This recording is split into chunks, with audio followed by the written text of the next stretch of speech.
Good morning, students. Myself, Gayatri Kumari. I am from BBM B.Ed College. Today we will discuss about education psychology, जिसका meaning आप लोग की देख पा रहे हैं शिक्षा मनोविज्ञान। इसका सबसे पहले अर्थ क्या होता है ये जानेंगे, लेकिन इससे पहले जैसा कि मैंने पिछले क्लास में डिस्कस किया था कि शिक्षा और मनोविज्ञान चूंकि एक दूसरे से काफी जुड़े हुए हैं, तो पहले शिक्षा के बारे में जानेंगे। तो इसमें मैंने बहुत सारी चीजें बता चुकी है मैंने। तो सबसे पहले थोड़ा सा हिंट देना चाहूँगी। शिक्षा क्या है? शिक्षा को अंग्रेजी में, इंग्लिश में एजुकेशन बोलते हैं, और यह लैटिन भाषा के ई एंड ड्यूको दो शब्द से उत्पन्न हुआ है। ई का मतलब होता है आंतरिक और ड्यूको का मतलब होता है विकसित करना। दैट मीन्स एकदम शॉर्ट में जाऊंगी कि यह बालकों के आंतरिक शक्तियों का विकास करता है। और उसके बाद अब हम लोग आते हैं शिक्षा मनोविज्ञान में। शिक्षा के बाद मैं मनोविज्ञान को सबसे पहले थोड़ा सा और डिस्कस करना चाहूंगी कि मनोविज्ञान क्या है। मनोविज्ञान को अंग्रेजी में हम लोग साइकोलॉजी बोलते हैं, और यह भी दो शब्दों के योग से बना है, साइकी एंड लोगस। साइकी का अर्थ होता है आत्मा एंड लोगस का अर्थ होता है स्टडी करना, अध्ययन करना, मीन्स आत्मा का अध्ययन करना। अब चूंकि दोनों एक दूसरे से जुड़ा हुआ है, दोनों का मीनिंग आपके सामने है जैसा कि आप लोग इसमें देख पा रहे हैं। शिक्षा मनोविज्ञान की वह शाखा है जिसमें इस बात का अध्ययन किया जाता है कि मानव शैक्षिक वातावरण में सीखता कैसे है तथा शैक्षणिक क्रियाकलाप अधिक प्रभावी कैसे बनाए जा सकते हैं। शिक्षा मनोविज्ञान दो शब्दों के योग से बना है, शिक्षा और मनोविज्ञान। अतः इसका शाब्दिक अर्थ होता है शिक्षा संबंधी मनोविज्ञान। लेकिन इसके बाद मैं थोड़ा सा और कुछ डिस्कस करना चाहूंगी कि मनोविज्ञान जो है वह कैसे आया और पहले इसको क्या कहा जाता था, अभी इसमें क्या किया जाता है, स्टडी हम लोग कैसे कैसे इसमें क्या क्या करते आए हैं अभी तक। मनोविज्ञान जो है वो सबसे पहले हम इसको आत्मा के विज्ञान से जोड़ते थे और इसे आत्मा का विज्ञान कहा जाता था। लेकिन इसके अध्ययन में काफी परेशानी आने लगी मनोवैज्ञानिकों को। इसके बाद इसको आगे चलकर कहा गया कि यह मस्तिष्क का मनोविज्ञान है, that means science of mind है। लेकिन चूंकि माइंड बहुत चंचल होता है, इसके जो अध्ययन है, स्टडी है, वो करना और भी ज़्यादा कठिन हो गया। फिर इसको आगे चलकर जब आगे इसके ऊपर अध्ययन किया गया तो इसमें बहुत सारे मनोवैज्ञानिकों ने यह अपना मत दिया कि यह चेतना का विज्ञान है, लेकिन चेतना का अध्ययन भी करना बहुत दिक्कतें आने लगी उस पर भी। फिर आगे चलकर जब 20वीं शताब्दी में हम लोग इसमें पहुंचे, तो 20वीं शताब्दी में हम लोगों ने इसको किससे जोड़ा? व्यवहार के विज्ञान से इसको जोड़ा, that means study of behaviour से जोड़ा। लेकिन अभी जैसा कि स्क्रीन पे आप लोग देख रहे हैं, लेकिन मैं इस पे थोड़ा सा और डिस्कस करूंगी। उसको पहले आप लोग जान लें कि एजुकेशन साइकोलॉजी क्या है और एजुकेशन क्या, बेसिक डिफरेंस है। दैट मीन्स एजुकेशन क्या है, एजुकेशन का क्या काम है कि वह जो है वह ये ह्यूमन बिहेवियर को चेंज करता है, बस मानव व्यवहार जो है उसमें परिवर्तन लाती है शिक्षा। लेकिन शिक्षा मनोविज्ञान क्या करता है? ह्यूमन बिहेवियर का स्टडी करता है, that means it is the study of human behaviour. It is clear. अब हम लोग नेक्स्ट आगे स्क्रीन पे आते हैं। दूसरे शब्दों में मनोविज्ञान के व्यवहारिक रूप है और शिक्षा की प्रक्रिया में मानव व्यवहार का अध्ययन करने वाला विज्ञान है। शिक्षा के सभी पहलुओं जैसे शिक्षा के उद्देश्यों, शिक्षण विधि, पाठ्यक्रम, मूल्यांकन, अनुशासन आदि को मनोविज्ञान ने प्रभावित किया। बिना मनोविज्ञान की सहायता के शिक्षा प्रक्रिया सुचारू रूप से नहीं चल सकती। कहने का मतलब अभी मैं जस्ट अभी थोड़ी देर पहले, कुछ सेकंड पहले मैंने अभी इस पे फोकस की थी मैं कि शिक्षा की प्रक्रिया में मानव व्यवहार का अध्ययन करने वाला यह विज्ञान है। लेकिन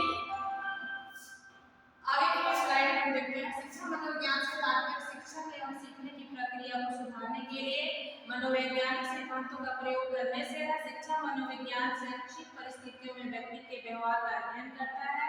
इस प्रकार शिक्षा मनोविज्ञान में व्यक्ति के व्यवहार, मानसिक प्रक्रियाओं एवं अनुभवों का अध्ययन शैक्षिक परिस्थितियों में किया जाता है। शिक्षा मनोविज्ञान विज्ञान की वह शाखा है जिसका ध्येय शिक्षण की प्रभावशाली तकनीकों को विकसित करना तथा अधिगमकर्ता की योग्यताओं एवं अभिरुचियों का आकलन करना है।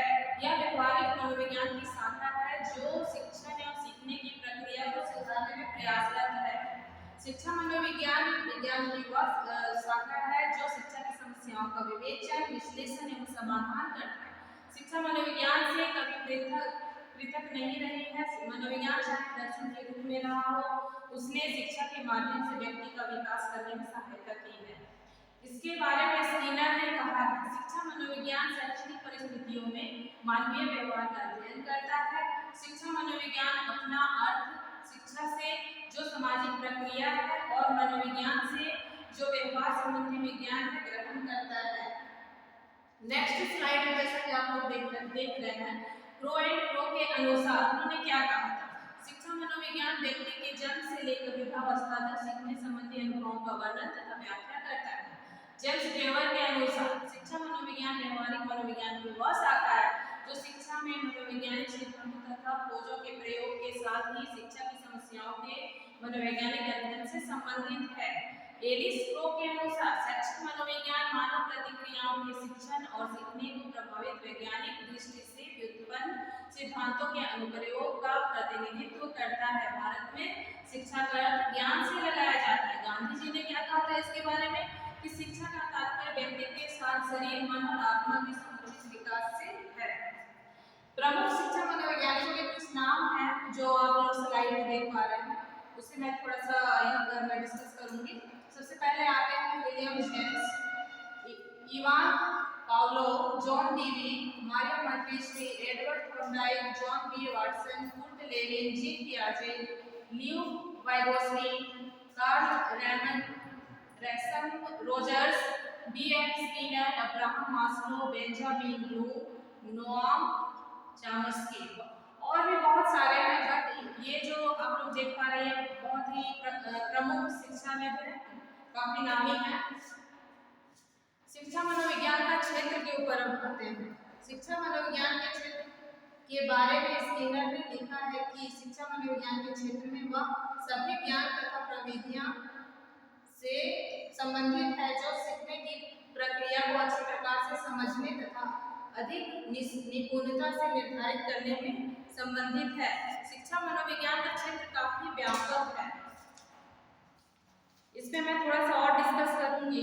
शिक्षा मनोविज्ञान का जो क्षेत्र है उसमें क्या क्या आता है? बालक की विशेष योग्यताओं का अध्ययन, बालक की रुचियों अभिरुचियों का अध्ययन, बालक के वंशानुक्रम वातावरण का अध्ययन, बालक की प्रेरणाओं और प्रवृत्तियों का अध्ययन, बालक के विकास की अवस्थाओं का अध्ययन, शिक्षण विधियों, उपयोगिताओं, अनुपयोगिताओं का अध्ययन, सीखने की क्रियाओं का अध्ययन, शिक्षा की समस्याओं का अध्ययन, शिक्षा के उद्देश्यों और उनको प्राप्त करने की विधियों का अध्ययन, अनुशासन संबंधी समस्याओं का अध्ययन, पाठ्यक्रम निर्माण से संबंधित अध्ययन, बहुत सारे क्षेत्र हैं।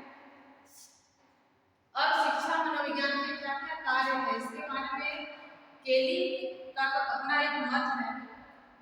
सबसे पहला आता है बच्चे की प्रकृति के बारे में ज्ञान प्रदान करना, शिक्षा की प्रकृति एवं उद्देश्यों को समझने में सहायता प्रदान करना, ऐसे वैज्ञानिक विधियों प्रक्रियाओं को समझाता है जिनका शिक्षा मनोविज्ञान के तथ्यों एवं सिद्धांतों को निकालने में उपयोग किया जाता है।